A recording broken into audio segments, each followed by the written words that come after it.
Ya halo semuanya, balik lagi bareng gue Vian Rafe. Dan seperti biasa di video kali ini gue bakalan lanjutin alur cerita yang sebelumnya pernah gue upload. Dan gak kerasa juga gue udah sampai ke session 11 dari alur cerita Benua Kaisar yang pernah gue bawain. Dan di session ini pasti akan lebih seru lagi. Dan tanpa banyak basa-basi lagi, yuk kita langsung cek this out aja alur ceritanya.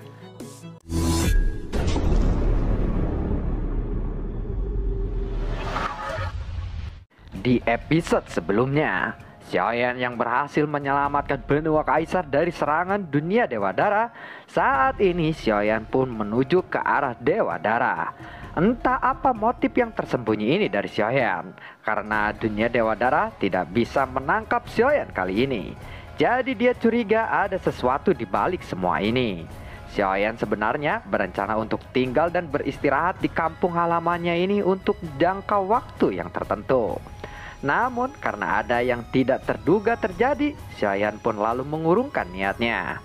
Xiaoyan, Ken Yun, dan juga Liu Er pun segera masuk ke arah kapalnya.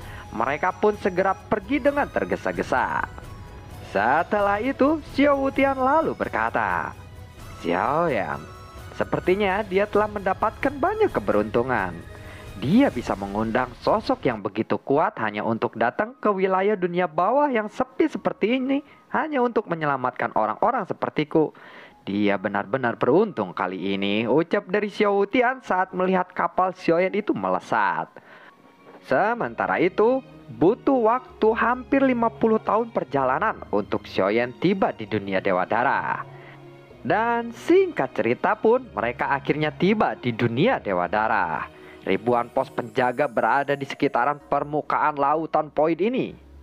Sosok penjaga lalu berkata, "Siapa kalian? Ini adalah area dunia Dewa Dara. Orang asing tidak diterima di tempat ini. Pergi dari sini, cepat," ucap dari salah satu penjaga di sana. "Hei, saudara kesembilan, apa yang akan kamu lakukan sekarang?" tanya dari Liu Er. "Aku akan membunuh mereka semua," jawab dari Xiaoyan. Ken Yun dan juga Liu Er pun terkejut saat mendengar itu. Mereka lalu dengan cepat menatap ke arah Xiaoyan dan mengkonfirmasinya lagi. "Saudara kesembilan, kita sekarang kekurangan jumlah. Pasti akan sangat sulit untuk membunuh mereka semua," ucap dari Liu Er. "Karena itu, ayo kita masuk. Kita lihat dulu seberapa kuat mereka," jawab dari Xiaoyan. Baiklah kalau begitu saudara ke-9, jawab dari Liu Er. Lalu Liu Er pun menoleh ke arah Ken Yun. "Hei Ken Yun, apakah kamu masih ingin membantu saudara ke-9 kali ini?" tanya dari Liu Er. "Pertanyaan yang sangat bodoh dan aneh. Mungkin sepertinya aku akan membunuhmu terlebih dahulu sebelum aku membunuh mereka semua," ucap dari Ken Yun. "Hehehe, sepertinya kamu sedikit marah. Baiklah kalau begitu," ucap dari Liu Er. Mereka pun segera bergegas keluar dari arah kapal. Set set set, dededuk. Buar, tidak butuh waktu lama untuk membunuh para penjaga di tempat ini. Dalam sekejap mata, semua penjaga itu pun bisa dikalahkan. Setelah itu, mereka lalu kembali ke arah kapal dan langsung menuju ke dalam dunia Dewa Dara. Di saat area dunia Dewa Dara ini, lapisan awan merah besar tiba-tiba muncul dan Xiaoyan pun muncul dari sana. Di sini sudah ada sekelompok besar prajurit dunia Dewa Dara. Mereka pun segera mengepung kapal yang tidak dikenal itu. Siapa itu? Berani-beraninya datang ke dunia Dewa Dara dengan arogan seperti itu, ucap dari salah satu prajurit yang berada di dalam dunia Dewa Dara. "Kami adalah orang-orang dari kuil kuno. Mau datang kemanapun, ya terserah kami," ucap dari Liu Er. "Ternyata kalian orang-orang dari kuil kuno. Ada urusan apa kalian datang kemari?" ucap dari salah satu prajurit dari dunia Dewa Dara. "Apakah kalian menyerang wilayah dunia bawah?" tanya dari Liu Er. "Apa? Ya, memang kami menyerang mereka. Lalu mau apa?" tanya dari prajurit dunia Dewa Dara lagi. "Mulai sekarang, kuil kuno akan mengawasi kalian. Dunia Dewa Dara menyerang daratan atau dunia bawah lagi, kuil kuno tidak akan tinggal diam atas itu," ucap dari Liu Er. "Tuan, aku akan mematuhi perintahmu," ucap dari sang prajurit Dewa Dara itu. Prajurit tua itu berkata dengan tergesa-gesa dengan memberikan hormatnya kali ini. Apakah kalian juga menculik orang-orang dari sana? Tanya dari Xiaoyan atau Xiao Feng.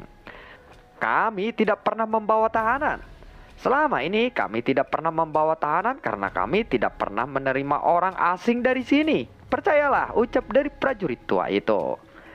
Tampaknya hilangnya Cailin dan juga yang lainnya secara misterius seharusnya tidak ada hubungannya dengan dunia Dewa Dara. Lalu siapakah yang telah menculik Cailin dan juga yang lainnya? Masalah ini pun menjadi semakin misterius. Sekarang Xiaoyan tidak tahu apakah hal ini baik atau buruk.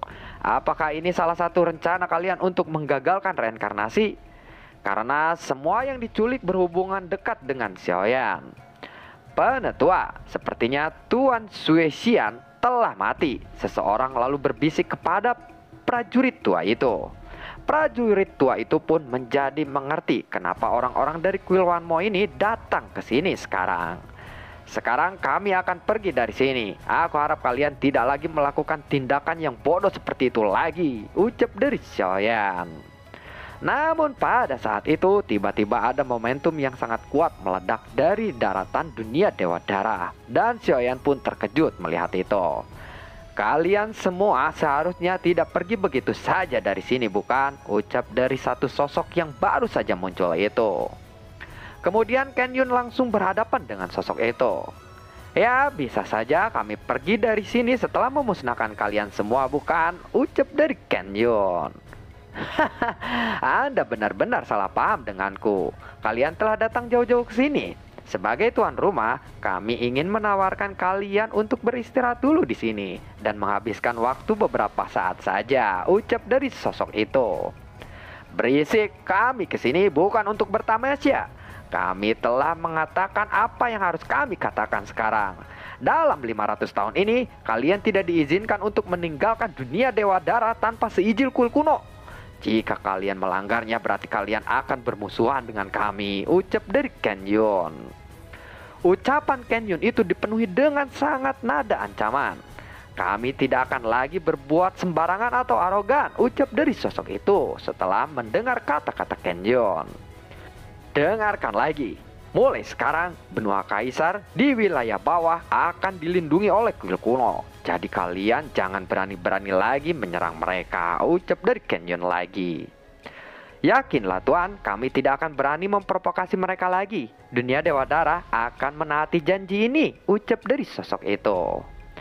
Setelah mendengar kata-kata Ken Yun itu, Ken Yun pun segera berbalik dan langsung mengajak Xiaoyan untuk pergi dari sana. Ketiganya pun langsung meninggalkan dunia Dewa Dara saat itu juga. Lalu melihat itu, sosok itu lalu berkata, Herbin, apakah mereka sudah kembali dari turnamen alam dunia? Tanya dari sosok itu. Tuan, kabarnya mereka sudah dalam perjalanan kembali ke sini. Dan sekarang mereka telah berhasil dipilih oleh aliansi dewa untuk bergabung, ucap dari salah satu prajurit tua yang ada di sana. Benua kaisar memang dilindungi oleh kuil kuno. Tetapi kita juga sekarang mempunyai aliansi dewa sebagai pendukung kita.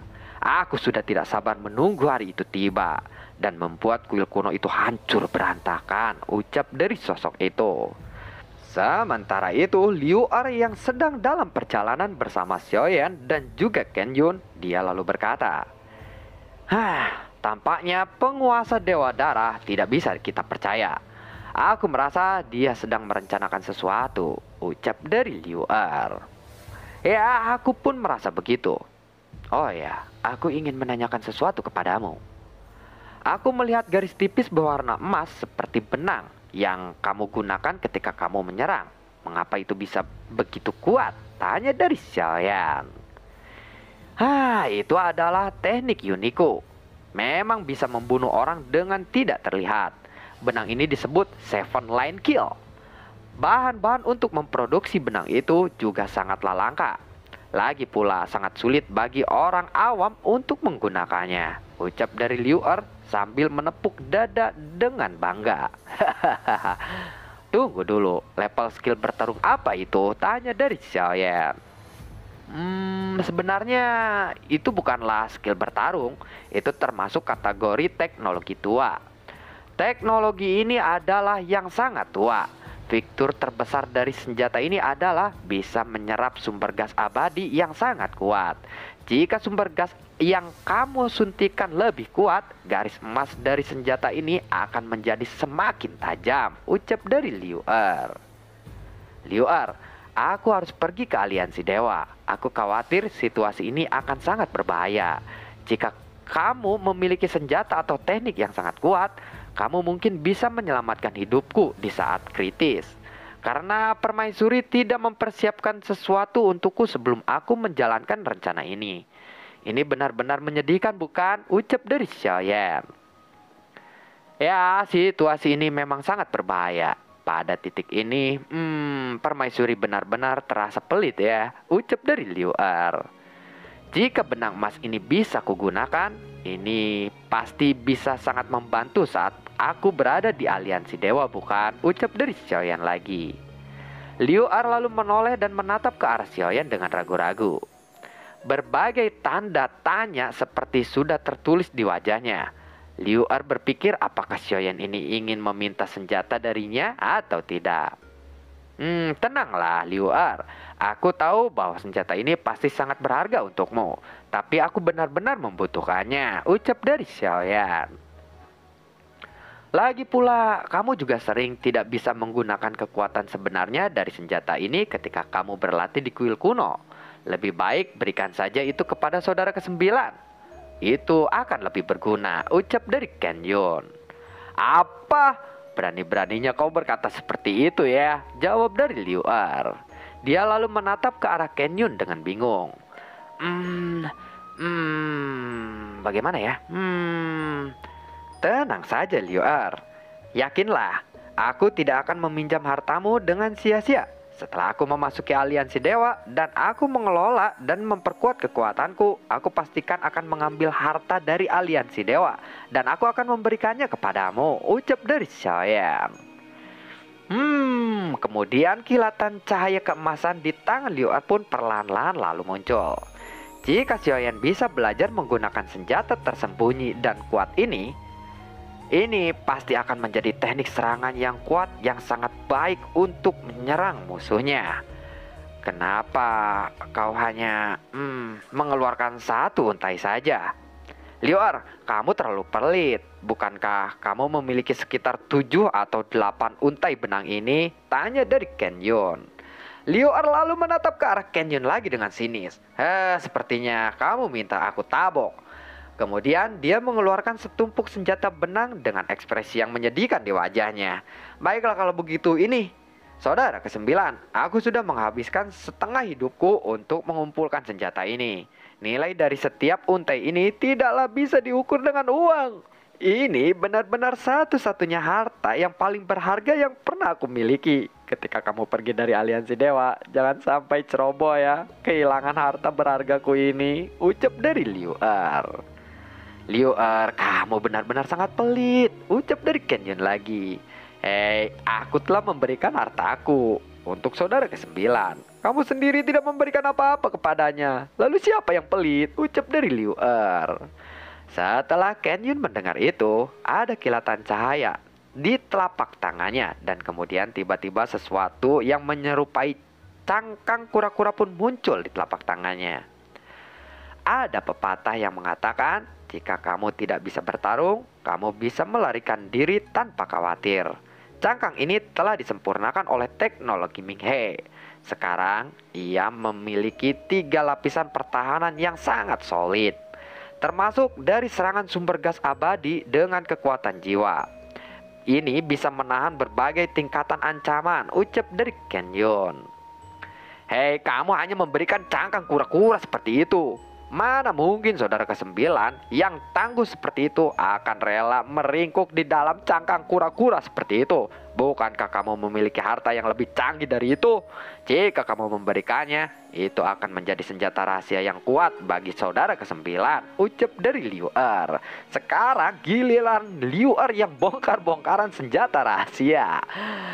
Sudahlah, kalian jangan bertengkar. Terima kasih atas kebaikan kalian kali ini. Aku benar-benar puas dengan kebaikan dan antusiasme kalian sebagai seniorku. Jika kalian berat hati meminjamkannya kepadaku, aku tidak akan mengambilnya, ucap dari Xiaoyan. Tidak.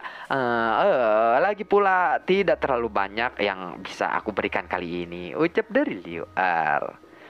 Liu Er berbahasa basi karena menganggap Xiaoyan mungkin tidak akan jadi mengambil harta mereka. Namun pada saat berikutnya, Xiaoyan langsung mengulurkan tangannya dan segera mengambil alih 2 benang emas yang berharga dari tangan Liu Er. Terima kasih senior, ucap dari Xiaoyan. Ekspresi wajah Liu Er pun tiba-tiba menjadi kosong. Sebenarnya dia tidak rela bahwa senjata rahasianya telah diambil oleh Xiaoyan. Namun dia pun tidak bisa melawannya. Sebenarnya ini hanya masalah kecil. Kamu harus menggunakannya dengan baik ya. Sialan, dia benar-benar mengambilnya, ucap dari Liu Er di dalam hatinya. Xiaoyan juga mengambil cangkang kura-kura dari tangan Ken Yun. Senior, terima kasih atas pemberianmu kali ini. Aku jadi tidak sabar untuk melihat seberapa hebat harta kalian berdua ini, ucap dari Xiaoyan.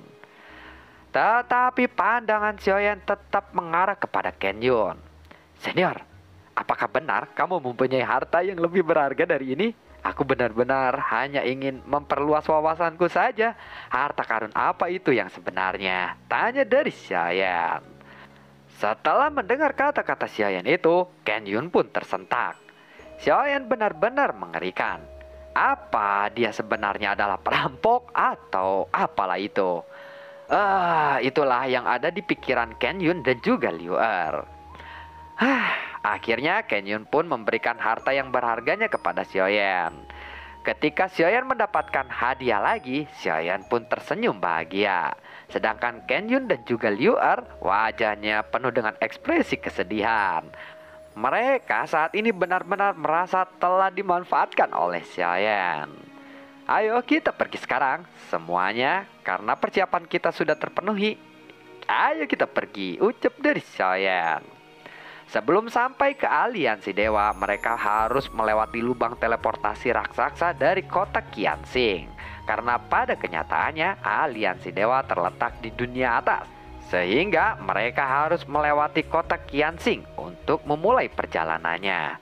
Dan dibutuhkan waktu sekitar 300 tahun untuk mencapainya. Namun jelas 300 tahun ini sudah cukup bagi Xiaoyan untuk mempersiapkan persiapan mental untuk mengatasi persaingan brutal di lingkungan yang tidak pasti di dalam aliansi dewa. Sekarang kekuatan Xiaoyan berada di tahap menengah Dausian bintang 9. Dan ini hal yang tidak boleh diekspos kepada siapapun di aliansi dewa. Xiaoyan juga harus meningkatkan gaya bertarungnya untuk mempercepat adaptasi. Selama perjalanan, Xiaoyan terus berlatih tanpa henti. Saudara ke-9 memang mengerikan. Caranya berlatih sangatlah berlebihan, ucap dari Ken Yun yang melihat itu. Aku rasa bakat saudara ke-9 ini adalah yang terkuat dari kita semua. Dia kuat dalam fisik dan juga jiwa. Dengan cukup keseimbangan, tidak ada lagi yang bisa seperti dia di kuil Wanmo, ucap dari Liu Er. 300 tahun pun berlalu dengan sekejap mata. Kapal besar itu dengan cepat melewati lubang teleportasi raksasa di kota Qianxing. Pada saat ini mereka telah mencapai Fangsen, kota yang sangat makmur. Namun Fangsen seperti pulau terpencil di lautan Poin. Tetapi ketika Xiaoyan turun dari pulau terpencil ini, ia langsung merasakan diskriminasi. Entah apa itu. Saudara ke-9, aliansi dewa memiliki lubang teleportasi raksasa di Fangsen ini. Dan dari sini kamu bisa mencapai aliansi dewa secara langsung. Apakah kamu benar-benar siap kali ini? Tanya dari Liu Er. Mendengar itu, Xiaoyan pun lalu mengangguk dengan tegas. Selama 300 tahun ini, Xiaoyan telah diberi cukup waktu untuk persiapan diri sendiri secara psikologis ataupun fisik. Mulai sekarang dia akan bekerja keras di aliansi dewa sebagai Xiao Feng. Saudara ke-9, kamu harus berhati-hati karena di aliansi dewa semua orang berkarakter sangat spekulatif. Tapi aku percaya bahwa dengan kecerdikanmu, kamu bisa beruntung, ucap dari Ken Yun. Saudara kesembilan, kami pasti akan menunggumu sampai hari kepulanganmu di kuil kuno. Kami pasti akan mengadakan pesta perayaan yang sangat megah untuk menyambutmu nanti. Jangan lupa dengan apa yang kamu janjikan kepada kami. Harta karun dari aliansi dewa. Ucap dari Liu Er. Terima kasih atas bantuan para senior kepadaku kali ini. Aku pasti akan melakukan yang terbaik, ucap dari Xiaoyan. Setelah itu Xiaoyan pun langsung menghormat dengan cepat dan dia pun langsung menghilang dari bahtera itu. Ini sangatlah menyedihkan, ucap dari Liu Er. Kenapa? Tanya dari Ken Yun. Aku tetap khawatir dia akan tertangkap, jawab dari Liu Er. Lalu bagaimanakah kelanjutan ceritanya setelah Xiaoyan sampai di aliansi dewa?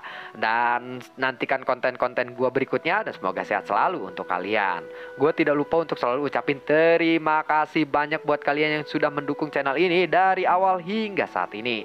Dan gua selalu ucapin terima kasih banyak juga buat kalian yang sudah mensupport channel ini lewat link Saweria di bawah kolom deskripsi. Sampai ketemu lagi di video gue berikutnya dan semoga sehat selalu untuk kalian. Assalamualaikum dan sampai jumpa. Dadah.